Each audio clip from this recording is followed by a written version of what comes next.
ಪ್ರೀತಿಯ ದ್ವಿತೀಯ PUC ವಿದ್ಯಾರ್ಥಿಗಳ ಎಲ್ಲರಿಗೂ ಕೂಡ ಮತ್ತೊಮ್ಮೆ ನಮ್ಮ ಯೂಟ್ಯೂಬ್ ಚಾನಲ್ಗೆ ಸ್ವಾಗತವನ್ನು ಕೋರುತ್ತಿದ್ದೇನೆ. ಈ ಒಂದು ವಿಡಿಯೋದಲ್ಲಿ ನಿಮಗೆಲ್ಲರಿಗೂ ಕೂಡ ಮಾಡಲ್ ಕ್ವಶನ್ ಪೇಪರ್ 3 ಈಗಾಗಲೇ ಏನಪ್ಪ ಮತ್ತೆ ಸೆಕೆಂಡ್ ಟೈಮ್ ಅಪ್ಲೋಡ್ ಮಾಡ್ತಾ ಇದ್ದಾರಲ್ಲ ಅಂತ ಮೊದಲನೇ ಬಾರಿಗೆ ನಾನು ಅಪ್ಲೋಡ್ ಮಾಡಿದಾಗ ಅದರಲ್ಲಿ ಪಾರ್ಟ್ ಎ, ಪಾರ್ಟ್ ಸಿ ಹಾಗೂ ಪಾರ್ಟ್ ಡಿ ಅದರ ಕೀ ಆನ್ಸರ್ಗಳನ್ನು ನಿಮಗೆಲ್ಲರಿಗೂ ಕೂಡ ನೀಡಿದ್ದೆ.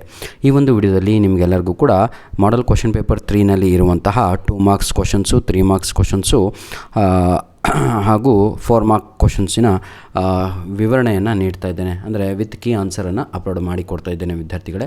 ಹಾಗಾಗಿ ದಯವಿಟ್ಟು part A, part C, part D explanation ಬೇಕು ಹಾಗೂ ಗ್ರಾಮರಿನ ಪೂರ್ತಿ ಗೊತ್ತಾಗಬೇಕು ಅಂತ ಹೇಳಿದರೆ ಆ ಒಂದು ವಿಡಿಯೋವನ್ನು ತಾವುಗಳು ನೋಡ್ಕೊಳ್ಳಿ. ಬನ್ನಿ ವಿದ್ಯಾರ್ಥಿಗಳೇ, ಈಗ ನಾವು ಈ ಒಂದು ಮಾಡಲ್ ಕ್ವಶನ್ ಪೇಪರ್ 3 ಆನ್ಸರ್ಸ್ಗಳನ್ನು ನೋಡ್ತಾ ಹೋಗೋಣ. First answer the night. ನೋಡಿ, ಪಾರ್ಟ್ ಎ ಮಾತ್ರ ಬರೀ ಆನ್ಸರ್ ಹೇಳ್ತಾ ಹೋಗ್ತಾನೆ. ಪಾರ್ಟ್ ಬಿಯಿಂದ ನಿಮಗೆಲ್ಲರಿಗೂ ಕೂಡ ಎಕ್ಸ್ಪ್ಲನೇಷನ್ ಕೊಡ್ತಾ ಹೋಗ್ತಾನೆ. ಪಾರ್ಟ್ ಎನಲ್ಲಿ ಸೆಕೆಂಡ್ ಆನ್ಸರು ಡಿ ಆಗಿರುತ್ತೆ. Question number 3 right answer is option B.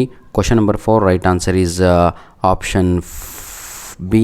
Question number 5 right answer is option B. Question number 6 right answer is option A. Question number 7 right answer is option C. Question number 8 right answer is option B. Question number 9 right answer is option D. Question number 10 right answer is option A. Question number 11 my dear children, reason ಇಷ್ಟೇ ಕಂಡ್ರೋ, 2 ನಿಮಿಷದಲ್ಲಿ ಮುಗಿಸಿ ನಿಮಗೆ ಮುಂದಿನ ಭಾಗ part ಬಿಯಿಂದ ಒಂದು 20 ನಿಮಿಷ ಆಗುತ್ತೆ. ಹಾಗಾಗಿ ಇದರ ಕೀ ಆನ್ಸರ್ಗಳನ್ನು ನೋಡೋದಾದರೆ ನಾವು ಬ್ರ್ಯಾಕೆಟಲ್ಲಿ ಫೈಂಡ್ ಅಂತ ಇತ್ತು, ಇದಕ್ಕೆ ಸರಿಯಾದ ಉತ್ತರ ವರ್ ಫೌಂಡ್ ಅನ್ನುವಂಥದ್ದು ರೈಟ್ ಆನ್ಸರ್ ಆಗಿರುತ್ತದೆ. ಸೆಕೆಂಡ್ ಆನ್ಸರ್ ಅಟ್ರ್ಯಾಕ್ಟ್ ಅಂತ ಇದೆ, ಅದಕ್ಕೆ ಆನ್ಸರು ವಾಸ್ ಅಟ್ರ್ಯಾಕ್ಟೆಡ್ ಅಂತ. ಥರ್ಡ್ ಆನ್ಸರು ಡೂ ಅಂತ ಇದೆ, ಇದಕ್ಕೆ ಸರಿಯಾದ ಉತ್ತರ ವಾಸ್ ಡನ್ ಅನ್ನುವಂಥದ್ದು ರೈಟ್ ಆನ್ಸರ್ ಆಗಿರುತ್ತದೆ. ಫಿಲ್ ಇನ್ ದ ಬ್ಲ್ಯಾಂಕ್ಸನ್ನು ನಾವು ನೋಡೋದಾದರೆ ಪ್ರೀತಿಯ ವಿದ್ಯಾರ್ಥಿಗಳೇ, ಫಸ್ಟ್ ಒನ್ನು ಸ್ವೆಪ್ಟ್ ಅಕ್ರಾಸ್ ಅಂತ, ಸೆಕೆಂಡ್ ಒನ್ನು ನಿಮಗೆ ಬ್ರೈನ್ ಚೈಲ್ಡ್ ಅಂತ ಆಗಿರುತ್ತೆ. ಈಗ ನಾವು ಮ್ಯಾಚ್ ದ ಫಾಲೋಯಿಂಗನ್ನು ನೋಡೋದಾದರೆ ನೋಡಿ, ದೇ ಅಂತ ಹೇಳಿದರೆ ಪ್ರೀತಿಯ ವಿದ್ಯಾರ್ಥಿಗಳೇ ಅನ್ನೆ ಫ್ರ್ಯಾಂಕ್ಸ್ ಫ್ಯಾಮಿಲಿ ಮೆಂಬರ್ಸ್ ಅಂತ, ಶಿ ಅಂತ ಹೇಳಿದರೆ ಅನ್ನೆ ಫ್ರ್ಯಾಂಕ್ ಅಂತ, ವಿಚ್ ಅಂದರೆ ಡೈರಿ, ಹರ್ ಅಂದರೆ ಅನ್ನೆ ಫ್ರ್ಯಾಂಕ್ಸ್ ಆಯಿತಾ, ಹಿ ಅಂದರೆ ಫಾದರ್. ಬನ್ನಿ ವಿದ್ಯಾರ್ಥಿಗಳೇ, 2 ನಿಮಿಷದಲ್ಲಿ ಮುಗಿಸ್ಕೊಟ್ಟಿದ್ದೇನೆ. ಈಗ ಪಾರ್ಟ್ ಬಿಯಿಂದ ಕ್ವಶನ್ ಆನ್ಸರ್ಸ್ಗಳನ್ನು ನಾವು ಡಿಸ್ಕಸ್ ಮಾಡ್ತಾ ಹೋಗೋಣ. 2 ಮಾರ್ಕ್ಸ್, 3 ಮಾರ್ಕ್ಸ್ ಹಾಗೂ 4 marks. Mention any 2 images to which Romeo compares Juliet in the poem Romeo and Juliet ಅಂತ ಇದೆ. ಅರ್ಥ ಆಗಲಿಲ್ಲ ಅಲ್ವಾ? ಈಸಿಯಾಗಿ ಅದಕ್ಕೆ ಸಮಾಧಾನದಿಂದ ಓದಬೇಕು. Mention any 2 images to which Romeo compares Juliet ಅಂತ. ರೋಮಿಯೋ ಜೂಲಿಯೆಟನ್ನು ಕಂಪೇರ್ ಮಾಡಲಿಕ್ಕೆ 2 ಬಳಸಿದಂಥ ಇಮೇಜ್ಗಳನ್ನು ಬರೆಯಿರಿ. 1ನೇಯದು as a rich jewel, 1. Second point in an Ethiopian ಸೇರ್ ಆಯಿತಾ. Second point as a snowy dove among crows ಅಂತ. ಕ್ಲಿಯರ್? ಈಗ ಕ್ವಶನ್ ನಂಬರ್ 15 ನೋಡೋಣ. According to the prophet on children who bends the bow and why ಅಂತ ಇದೆ. ಹೌದಲ್ವಾ? On children ಪದ್ಯದಲ್ಲಿ ಪ್ರವಾದಿಯವರು ಹೇಳಿದ ಹಾಗೆ ಯಾರು ಬೆಂಡ್ ಮಾಡ್ತಾರೆ ಬೌ ಅಂತ, ಅದು ದೇವರು ಅಲ್ವಾ. The god archer bends the bow because he wants the children like arrow to fly far and shift towards their purpose ಅನ್ನುವಂಥದ್ದು ಆನ್ಸರ್ ಆಗಿರುತ್ತೆ.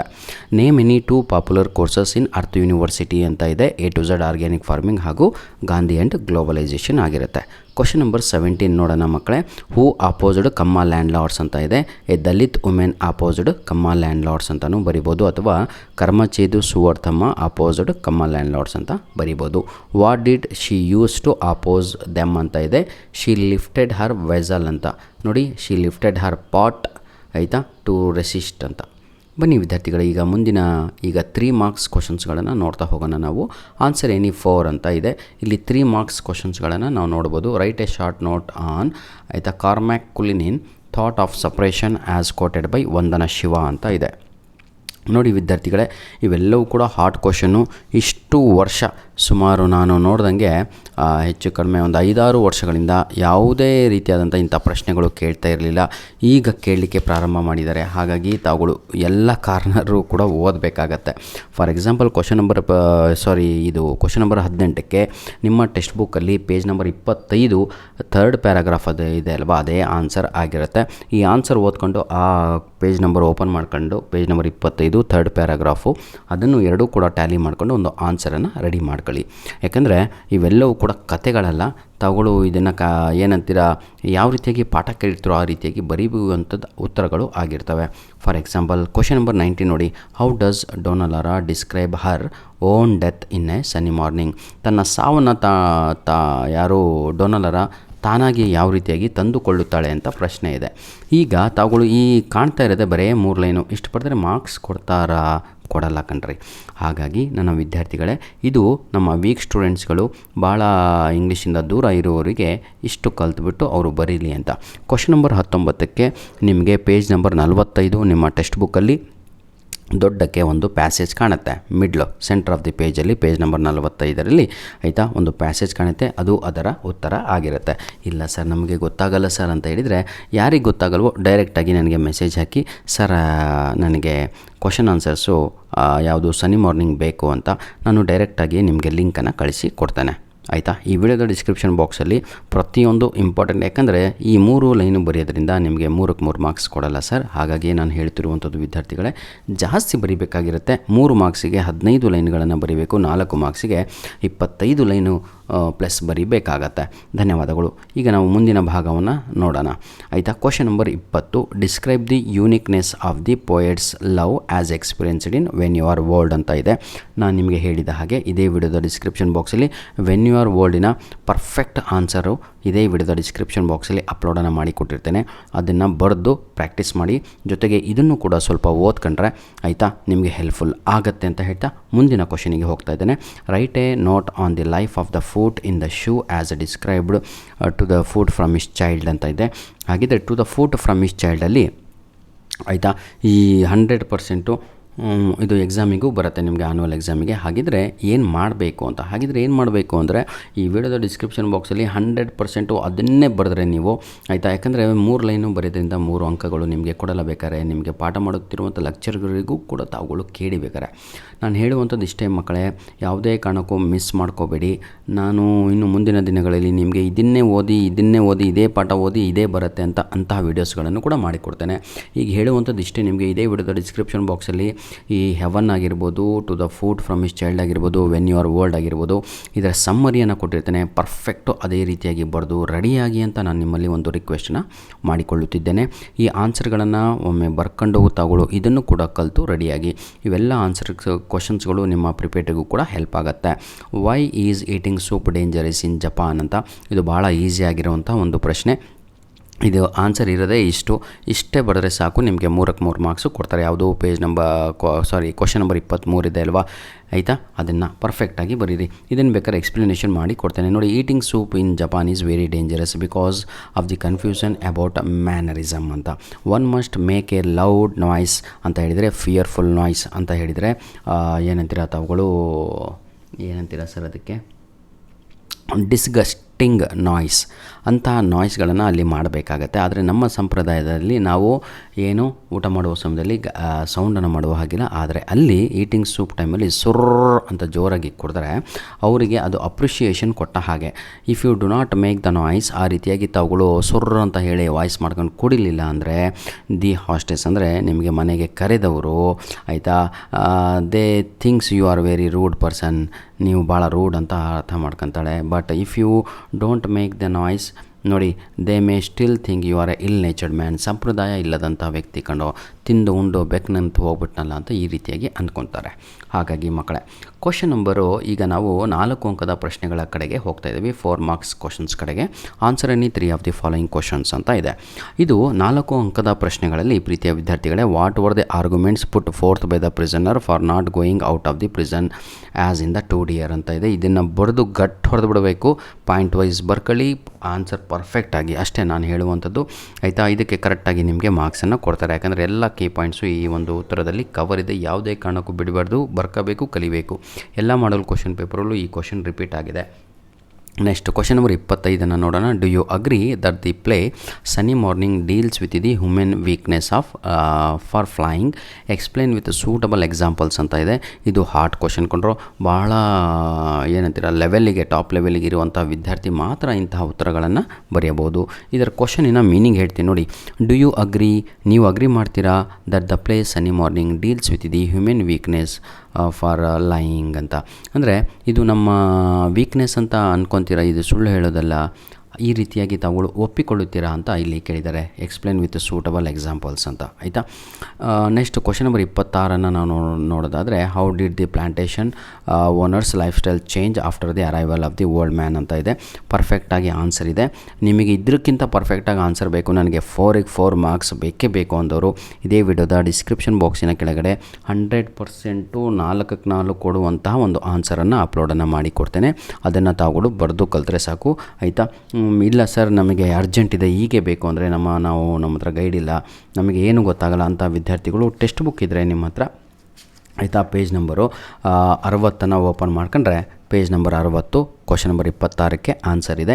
ಸೆಕೆಂಡ್ ಪ್ಯಾರಾಗ್ರಾಫ್ ಇದೆ ಅಲ್ವಾ, ಆಯಿತಾ, ಒಂದು 20 ಲೈನ್ ಇದೆ, ಅದೇ ಆನ್ಸರ್ ಅದಕ್ಕೆ. ಅದು ಬರೆದ್ರೆ ನೀವು ಆ್ಯಸ್ ಇಟ್ ಈಸು ನಿಮಗೆ 4ಕ್ಕೆ 4 ಮಾರ್ಕ್ಸು ಕೊಡ್ತಾರೆ, ಆಯಿತಾ. ನೆಕ್ಸ್ಟ್ ಕ್ವಶನ್ ನಂಬರ್ 27 ನೋಡೋಣ. ಡಿಸ್ಕಸ್ ಬೋರ್ಕ್ಸ್ ವ್ಯೂ ಆನ್ ಪೊಯೆಟ್ರಿ ಅಂತ ಇದೆ. ನೋಡಿ ವಿದ್ಯಾರ್ಥಿಗಳೇ, ಕ್ವಶನ್ ನಂಬರ್ 27ಗೆ ಅಷ್ಟು ಬರೆದ್ರೆ ನಿಮಗೆ ಮಾರ್ಕ್ಸು ಸಿಗಲ್ಲ 4ಕ್ಕೆ 4. ನಿಮ್ಮ ಪೇಜ್ ನಂಬರ್ 83 ಓಪನ್ ಮಾಡ್ಕೊಂಡ್ರೆ ಟೆಕ್ಸ್ಟ್ ಬುಕ್ಕಲ್ಲಿ, ಆಯಿತಾ, ಅಲ್ಲಿ ಒಂದು ದೊಡ್ಡ ಪ್ಯಾಸೇಜ್ ಇದೆ, ಫಸ್ಟ್ ಪ್ಯಾಸೇಜೇ, ಅದೇ ಅದಕ್ಕೆ ಉತ್ತರ ಆಗಿರುತ್ತೆ. ಇಷ್ಟು ನಿಮಗೆ ನಾನು ತಿಳಿಸ್ಕೊಡ್ತಾ ಇದ್ದೇನೆ. ಯಾರ ಕೈ ಕಾಲು ಹಿಡಿಯೋ ಅವಶ್ಯಕತೆನೇ ಇಲ್ಲ ಸರ್. ಪರ್ಫೆಕ್ಟಾಗಿ ಎಲ್ಲಿ ಆನ್ಸರ್ ಇದೆ, ಯಾವುದು ಎಲ್ಲಿಂದ ಬರೀಬೇಕು ಅಂತ ಹೇಳ್ತಾ ಇದ್ದೇನೆ. ಸುಮ್ಮನೆ ನನಗೆ ಅದು ಬೇಕು, ನನಗಿದು ಬೇಕು ಅಂತ ಟೈಮ್ ಪಾಸ್ ಮಾಡಬೇಡಿ, ಆಯಿತಾ. ಟೈಮು ಬಹಳ ಕಡಿಮೆ ಇದೆ ವಿದ್ಯಾರ್ಥಿಗಳೇ, ದಯವಿಟ್ಟು ನನ್ನ ಮಾತನ್ನು ಕೇಳಿ. ಮೊದಲು ಎಲ್ಲ ಮಾಡಲ್ ಕ್ವಶನ್ ಪೇಪರನ್ನು ಅರ್ದು ಕುಡಿದು ಬಿಡಿ, ನಿಮ್ಮ ಪ್ರಿಪೇಟರ್ ಎಕ್ಸಾಮ್ ಚೆನ್ನಾಗೇ ಆಗುತ್ತೆ. ಕ್ವಶನ್ ನಂಬರ್ 28 ನನ್ನ ಪ್ರೀತಿಯ ವಿದ್ಯಾರ್ಥಿಗಳೇ, humble vehicle like cycle can work wonders in empowering rural women, explain with reference to the where there is a wheel ಅಂತ ಇದೆ. Where there is a wheel ಪಾಠದಲ್ಲಿ ಇಷ್ಟು ಬರೆದ್ರೆ ಮಾರ್ಕ್ಸ್ ಸಿಗಲ್ಲ. ಇದಕ್ಕೆ ಪರ್ಫೆಕ್ಟಾಗಿ ಆನ್ಸರನ್ನು ಇದೇ ವಿಡಿಯೋದ ಡಿಸ್ಕ್ರಿಪ್ಷನ್ ಬಾಕ್ಸಲ್ಲಿ ನಿಮಗೆ ನಾನು ಕೊಟ್ಟಿರ್ತೇನೆ, ಆಯಿತಾ. ಧನ್ಯವಾದಗಳು. ಈಗ ಮುಂದಿನ ಭಾಗ ನಾನು ಈಗಾಗಲೇ ನನ್ನ ಪ್ರೀವಿಯಸ್ ವಿಡಿಯೋಗಳಲ್ಲಿ ಅಪ್ಲೋಡನ್ನು ಮಾಡಿಕೊಟ್ಟಿದ್ದೆ. ಇದು ಪ್ಯಾಸೇಜ್ ಕೊಟ್ಟಿರುವಂಥದ್ದು. ಇದನ್ನು ಪ್ಯಾಸೇಜ್ ಓದ್ಕೊಂತ ಕುಂತರೆ ನಿಮ್ಮಷ್ಟು ಮೂರ್ಖರು ಯಾರೋ ಅಲ್ಲಕೊಂಡು, ಪ್ಯಾಸೇಜಲ್ಲಿ ಒಂದು ಗ್ರಾಮರ್ ಭಾಗ ಬರುತ್ತೆ, ಅದನ್ನು ಕಲಿಸ್ಕೊಡ್ತೇನೆ. ಯಾಕಂದರೆ ಈಗ ನೋಡಿ, ಈಗ ಆ್ಯಂಟೋನಿಮ್ ಆಫ್ ನೋಡಿ ಎಂಪ್ಲಾಯ್ಮೆಂಟ್ ಅಂತ ಇದೆ. ಎಂಪ್ಲಾಯ್ಮೆಂಟಿಗೆ ಆ್ಯಂಟೋನಿಮ್ ಏನು, ಅನ್ಎಂಪ್ಲಾಯ್ಮೆಂಟ್ ಅಂತ. ಇದು ಪ್ರಿಫಿಕ್ಸ್ ಕೂಡ ಹೌದು, ಆ್ಯಂಟೋನಿಮ್ ಕೂಡ ಹೌದು ಆಗಿರುತ್ತೆ. ಒಂದು ನಿಮಗೆ ಪೋಯಮ್ ಕೊಡ್ತಾರೆ ಎಕ್ಸಾಮಲ್ಲಿ, 9 ಮಾರ್ಕ್ಸ್ ಸಿಗಿರುತ್ತೆ. ಆ 9 ಮಾರ್ಕ್ಸಲ್ಲಿ 1 ಮಾರ್ಕು ನಿಮಗೆ ಏನಿರುತ್ತೆ ಅಂತ ಹೇಳಿದರೆ ಒಂದು ಗ್ರಾಮರ್ ಭಾಗ ಕೂಡ ಕೊಟ್ಟಿರ್ತಾರೆ. ಇಲ್ಲಿ ನೋಡಿ, ಆ್ಯಂಟೋನಿಮ್ ಆಫ್ ವರ್ಡ್ ಹ್ಯಾಪಿ ಅಂತ ಇದೆ. ಇದಕ್ಕೆ ಆಪೋಸಿಟ್ ವರ್ಡ್, ಆ್ಯಂಟೋನಿಮ್ ಅಂದರೆ ಆಪೋಸಿಟ್ ವರ್ಡು, ನೆನ್ಪಿಟ್ಕೊಳ್ಳಿ. ಅದನ್ನು ನಾವು ಸ್ಯಾಡ್ ಅಂತ ಬರಿಬೇಕಾಗತ್ತೆ. ಈಗ ನಾವು ಗ್ರಾಮರ್ ಕಲೆಯನ್ನು ಪಾರ್ಟ್ ಡಿನಲ್ಲಿ, Nisha is use to come to college dash bus ಅಂತ ಇದೆ. ಯಾವುದಾದ್ರು ಟ್ರಾವೆಲಿಂಗ್ ಮುಖಾಂತರ ಬರ್ತಾ ಇದೆ ಅದನ್ನು ನಾವು by car, by bus, by train ಅಂತ ಬರಿಬೇಕಾಗತ್ತೆ, ಆಯಿತಾ. ಬೈ ಅನ್ನುವಂಥದ್ದು ರೈಟ್ ಆನ್ಸರ್ ಆಗಿರುತ್ತೆ, ಆಯಿತಾ. ರೀಅರೇಂಜ್ ದ ಫಾಲೋಯಿಂಗ್ ನೀವು ಮಾಡ್ತೀರಾ. One of my friends dash living in Mysuru ಅಂತ ಇದೆ. ಸರಿಯಾದ ಉತ್ತರ ಈಸ್ ಅಂತ ಆಗುತ್ತೆ. ಯಾಕೆ ಅಂದರೆ ಇಲ್ಲಿ 1 ಅಂತ ಫಸ್ಟಿಗಿದೆ ಅಲ್ವಾ, 1 ಅಂತ, ಆಯಿತಾ. Priya dash to office by car every day ಅಂತ ಇದೆ. ಪ್ರಿಯಾ ಅವರು ಆಫೀಸಿಗೆ ಹೋಗ್ತಾ ಇದ್ದಾರೆ ಅಂತ ಇದೆ. ನೋಡಿ, ಪ್ರಿಯಾ ಗೋಸ್ ಅಂತ ಬರೀಬೇಕು. ಯಾಕೆ ಸರ್ ಗೋಸ್ ಅಂತ ಬರೀಬೇಕು, ನಾನು ವೆಂಟ್ ಅಂತ ಬರೀತೀನಿ ಅಂತ. ನೋಡಿ, ಗೋಸ್ ಅಂತ ಯಾಕೆ ಬರೀಬೇಕು ಅಂತ ಹೇಳಿದರೆ, ಅಲ್ಲಿ ಎವ್ರಿ ಡೇ ಅಂತ ಇದೆ. ಎವ್ರಿ ಡೇ ಅಂತ ಹೇಳಿದರೆ ಅರ್ಥವೇನು ಅಂದರೆ ದಿನನಿತ್ಯ ಅಂತ. ದಿನನಿತ್ಯದನ್ನು ನಾವು ಪ್ರೆಸೆಂಟ್ ಟೆನ್ಸಲ್ಲಿ ತೋರಿಸ್ತೀವಿ, ಹಾಗಾಗಿ ಅಲ್ಲಿ ಗೋಸ್ ಅನ್ನುವಂಥದ್ದು ರೈಟ್ ಆನ್ಸರ್ ಆಗಿರುತ್ತೆ. ಕ್ವಶನ್ ನಂಬರ್ 31 ನಾವು ನೋಡೋಣ, ಆಯಿತಾ. ಇದು ಬನ್ನಿ ವಿದ್ಯಾರ್ಥಿಗಳೇ, ಕಾಣುತ್ತೆ ಅಂದ್ಕೊಂಡಿದ್ದೀನಿ. ಡೈರೆಕ್ಟಾಗಿ ಆನ್ಸರನ್ನು ನೋಡ್ಕೊಂಬಿಡಿ. First and, but, because, therefore ಅನ್ನುವಂಥದ್ದು ಆನ್ಸರ್ ಆಗಿರುತ್ತೆ. ಈಗ ಕ್ವಶನ್ ಟ್ಯಾಕ್ಸ್ ಯಾರಿಗೆ ಬರಲ್ವೋ ನೋಡಿ, ಪಾರ್ಟ್ 32ನೇ ಕ್ವಶನು 2 ಮಾರ್ಕ್ಸಿಗೆ ಯಾರಿಗೆ ಬರಲ್ವೋ ಇದೇ ವಿಡಿಯೋದ ಡಿಸ್ಕ್ರಿಪ್ಷನ್ ಬಾಕ್ಸಲ್ಲಿ 100% ಕ್ವಶನ್ ಟ್ಯಾಕ್ಸ್ ಹೆಂಗೆ ಮಾಡಬೇಕು, ಡೂ ಫಾರ್ಮ್ಸ್ ಹೆಂಗೆ ಮಾಡಬೇಕು, ಹಾಗೂ ಕ್ವಶನ್ ಟ್ಯಾಕ್ಸ್ ಅಂತೂ ಫಿಕ್ಸು ನಿಮಗೆ. WH ಕ್ವಶನ್ ಆದರೂ ಕೊಡ್ತಾನೆ, ಇಲ್ಲ ಡೂ ಫಾರ್ಮ್ಸ್ ಆದರೂ ಕೊಡ್ತಾನೆ. ಹಾಗಾಗಿ ತಾವುಗಳು ಏನು ಮಾಡಬೇಕು ಅಂತ ಹೇಳಿದರೆ, ಯಾವುದೇ ಕಾರಣಕ್ಕೂ ಮಿಸ್ ಮಾಡ್ಕೋಬಾರ್ದು. ಈ ವಿಡಿಯೋದ ಡಿಸ್ಕ್ರಿಪ್ಷನ್ ಬಾಕ್ಸಲ್ಲಿ ಕಲಿಸಿದ್ದೀನಿ, ಅದನ್ನು ಕಲೀರಿ. ಒಂದೇ ಒಂದು ವಿಡಿಯೋ ನೋಡೋ, ಜಾಸ್ತಿ ಬೇಡ. ನೀವು ಜೀವನದಲ್ಲೂ ಮರೆಯಲ್ಲ, ಬೇರೆಯವ್ರಿಗೆ ಹೇಳ್ಕೊಡೋ ಲೆವೆಲಿಗೆ ನೀವು ರೆಡಿ ಆಗ್ತೀರಾ, ಆಯಿತಾ. ಈ ವಿಡಿಯೋದ ಡಿಸ್ಕ್ರಿಪ್ಷನ್ ಬಾಕ್ಸಲ್ಲಿ ನಿಮ್ಮ ಆ್ಯನ್ಯುವಲ್ ಎಕ್ಸಾಮಿಗೆ, ನಿಮ್ಮ ಪ್ರಿಪೇಟರಿ ಎಕ್ಸಾಮಿಗೆ ಬರುವಂಥ ಎಲ್ಲ ಮೆಟೀರಿಯಲನ್ನು ಇದೇ ವಿಡಿಯೋದ ಡಿಸ್ಕ್ರಿಪ್ಷನ್ ಬಾಕ್ಸಲ್ಲಿ ಕೊಟ್ಟಿರ್ತೇನೆ. I do not know what to do ಅಂತ ಇದೆ. ಇದಕ್ಕೆ ಸರಿಯಾದ ಉತ್ತರ ಬಂದು ಡೂ ಐ ಅನ್ನುವಂಥದ್ದು ರೈಟ್ ಆನ್ಸರ್ ಆಗಿರುತ್ತೆ. ಅದು ಆನ್ಸರು ಡೂ ಐ ಅಂತ, ಅಷ್ಟೇ ಆನ್ಸರು, ಮತ್ತೇನೂ ಇಲ್ಲ. Next, A police man was clearing the traffic ಅಂತ ಇದೆ. ಇಲ್ಲಿ ಅಂಡರ್ಲೈನ್ ದಿ ಟ್ರಾಫಿಕ್ ಅಂತ, ವಾಟ್ ಅಂತ ಬರೀಬೇಕು. ಏನನ್ನು ಕ್ಲಿಯರ್ ಮಾಡ್ತಾ ಇದ್ದ ಪೊಲೀಸ್ ಮ್ಯಾನ್, ಏನನ್ನು, what was the police man clearing ಅಂತ, ಅಷ್ಟೇ ಆನ್ಸರು ಲಾಸ್ಟ್ ಲೈನಲ್ಲಿರೋದು, ಆಯಿತಾ. ಬನ್ನಿ ಈಗ ರೆಕ್ಟಿಫೈ ದಿ ಎರರ್ ಅಂತ ನೋಡೋಣ. ರೆಕ್ಟಿಫೈ ದಿ ಎರರ್ ಅಂದರೆ ಅರ್ಥ ಆಗುತ್ತಾ. King layer is A interesting play ಅಂತ ಇದೆ. ಅದು ವೋವೆಲ್ಸ್ ಸೌಂಡು ಯಾವುದು, ಇಂಟ್ರೆಸ್ಟಿಂಗ್ ಅಂತ. ಹಾಗಾಗಿ ಅಲ್ಲಿ ಆ್ಯನ್ ಅಂತ ಬಳಸಬೇಕು, ಅಲ್ಲಿ ಎ ಅಂತ ಇದೆ ಅದು ತಪ್ಪು. ಫುಲ್ ಸೆಂಟೆನ್ಸನ್ನು ಎಕ್ಸಾಮಲ್ಲಿ ಬರೀಬೇಕಾಗತ್ತೆ. ಬ್ರಿಜೇಶ್ ಪ್ರೇ ಎವ್ರಿ ಮಾರ್ನಿಂಗ್ ಅಂತ ಇದೆ. ಬ್ರಿಜೇಶ್ ಅನ್ನುವಂಥದ್ದು ಒಬ್ಬ ವ್ಯಕ್ತಿ ಸಿಂಗಲ್ಲು, ಹಾಗಾಗಿ ಅದು ಪ್ರೇ ಅಲ್ಲ ಪ್ರೇಸ್ ಅಂತ ಆಗಬೇಕು ಅಷ್ಟೇ, ಮತ್ತೇನು ಡಿಫ್ರೆನ್ಸ್ ಇಲ್ಲ ಮಕ್ಕಳೇ. Next read the following passage ಅಂತ ಇದೆ. ಇದನ್ನೆಲ್ಲ ನಿಮಗೆ ಈಸಿ, ಇದನ್ನೆಲ್ಲ ತಾವುಗಳು ಮಾಡ್ತೀರಾ, ಮಾಡ್ಕೊಂಬಂದಿದ್ದೀರಾ ಆಯಿತಾ. ಬನ್ನಿ.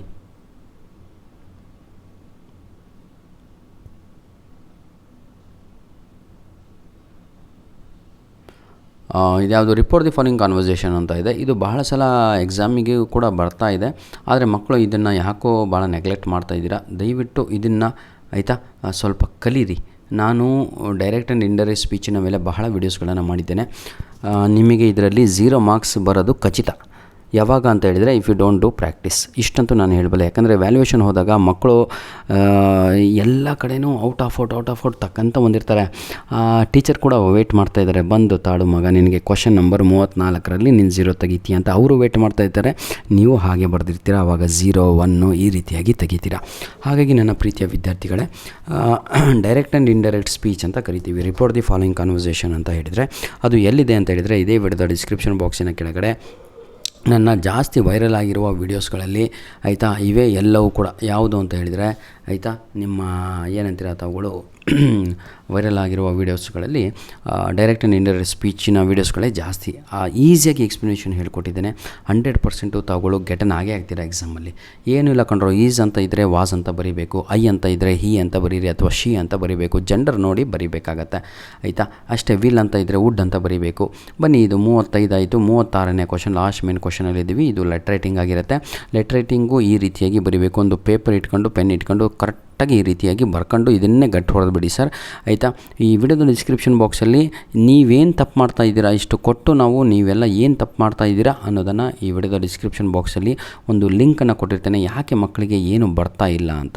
ಯಾಕಂದರೆ ಮಕ್ಕಳು 0 ತೆಗಿತಾ ಇದ್ದೀರಾ. ಹಾಗಾಗಿ ಈ ವಿಡಿಯೋದ ಡಿಸ್ಕ್ರಿಪ್ಷನ್ ಬಾಕ್ಸಲ್ಲಿ ಸಂಪೂರ್ಣವಾಗಿ ನಾನು ನೀವೇನು ತಪ್ಪು ಮಾಡ್ತಾಯಿದ್ದೀರಾ ಎಕ್ಸಾಮಲ್ಲಿ, ಯಾಕೆ ನಿಮಗೆ ಬರ್ತಾ ಇಲ್ಲ ಅಂತ ಲಿಂಕನ್ನು ಕೊಟ್ಟಿರ್ತೇನೆ. ಒಂದೇ ಒಂದು ವಿಡಿಯೋ ನೋಡಿ ಸರ್ ಸಾಕು, ನೀವು ಎಕ್ಸಾಮಲ್ಲಿ ಯಾವುದೇ ರೀತಿಯಾದಂಥ ತಪ್ಪುಗಳನ್ನು ಮಾಡುವುದಿಲ್ಲ. ನಂತರದಲ್ಲಿ ಲೆಟರ್ ರೈಟಿಂಗು ಇಂಗ್ಲೀಷಲ್ಲಿ ನಾನು ಟಾಪು ಸರ್, ನಾನು ಔಟ್ ಆಫ್ ಔಟು. ನಾನು ಇಂಗ್ಲೀಷೇ ಮಾತಾಡೋದು ಮನೆಯಲ್ಲಿ ಫ್ರೆಂಡ್ಸ್ ಜೊತೆ, ನನ್ನ ಸರೌಂಡಿಂಗು ಆಯಿತಾ. ನನ್ನ ಲೈಫೇ ಇಂಗ್ಲೀಷು ಸರ್, ನಾನು ಕುಡಿಯೋದು ತಿನ್ನೋದೆಲ್ಲ ಇಂಗ್ಲೀಷು. ಅಂತಹ ವಿದ್ಯಾರ್ಥಿಗಳು ತಾವುಗಳು ಖುಷಿಯಾಗಿ ಏನು ಮಾಡ್ಬೋದು ಅಂತ ಹೇಳಿದರೆ ತಾವುಗಳು ಸ್ಪೀಚ್ ರೈಟಿಂಗನ್ನು ಬರೀಬೋದು. ನೋಡಿ, ಇಂಟ್ರೊಡಕ್ಷನ್ ಸ್ಪೀಚ್ ಸಿಕ್ಕರೆ ಅದರಷ್ಟು ಈಸಿ ಯಾವುದೂ ಅಲ್ಲ, ಕಾಪಿ ಮಾಡಿ ಬರೆಯುವಂಥದ್ದು ಆಗಿರುತ್ತೆ.